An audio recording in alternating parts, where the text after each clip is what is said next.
कल्याणच्या चक्कीनाका परिसरामध्ये एक घटना घडलेली आहे। 12 वर्षाच्या मुलीवरती अत्याचार करून तिचं मर्डर करण्यात आलेला आहे। खरं तर क्राईम वाढते महाराष्ट्रामध्ये, अशा पद्धतीच्या टीका तुमच्या सरकारवरती होतात। तसे समोर घटना आले, तुमच्या पक्षाचे एक आमदार आहेत बालाजी कल्याणकर, त्यांच्या अपहरणाचा प्रयत्नाचा कट रचला गेला अशी माहिती समोर आलेली आहे।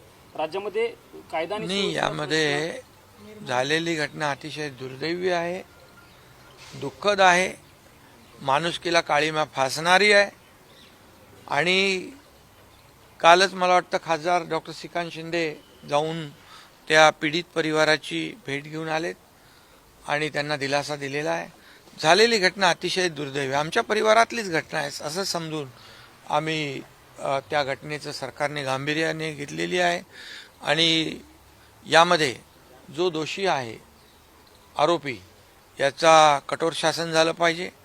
फास्ट ट्रॅकला केस घेऊन या ठिकाणी फाशीची शिक्षा लागली पाहिजे, यासाठी सरकार पूर्णपणे गांभीर्याने या ठिकाणी या घटनेकडे पाहते आणि कायदा सुव्यवस्था राखण्याची जबाबदारी सरकारची आहे। आणि यामध्ये देखील कुठल्याही दुर्घटनेचं राजकारण करू नये। झालेली घटना दुर्दैवी आहे, परंतु त्याचं राजकारण करणं त्याहीपेक्षा दुर्दैवी होऊ शकतं आणि म्हणून यामध्ये सत्ताधारी पक्ष असू दे, विरोधी पक्ष असू दे, या अशा प्रकारच्या घटनांकडे गांभीर्याने आपण पाहिलं पाहिजे। आणि आता मुख्यमंत्री देवेंद्रजी आहेत आणि नक्की यामध्ये सरकार म्हणून आमची सामूहिक जबाबदारी आहे। अशा प्रकारच्या ज्या गुन्हेगारांना, अशा प्रकारचे जे काही नराधम आहेत यांना आणि माणुसकीला काळीमा फासणारे जे दुर्दैवी घटना करतायत त्यांना जशास तसं उत्तर दिलं जाईल आणि त्यांचा बंदोबस्त जशास तसा।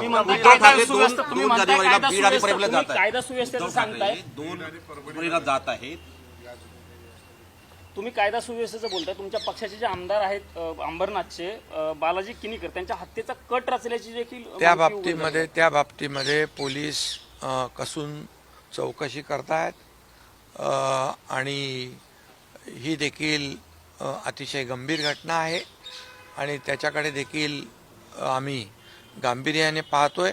मी स्वतः देखील त्यामध्ये लक्ष घातलेलं आहे आणि गृह विभाग देखील त्यामध्ये काम करतोय।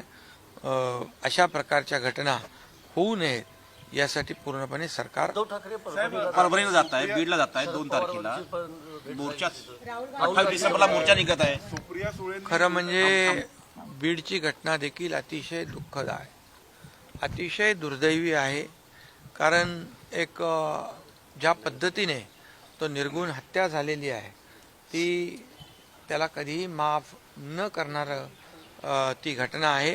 त्यामुळे मुख्यमंत्री महोदयांनी स्वतः आणि मी देखील विधान परिषदेमध्ये या बाबतीमध्ये सांगितलेलं आहे की गुन्हेगार कितीही मोठा असला, कुणाच्याही जवळचा असला आणि त्याचे कुठेही लागेबांधे असले तरी सुद्धा कायद्यासमोर सर्व गुन्हेगार सारखे आहेत।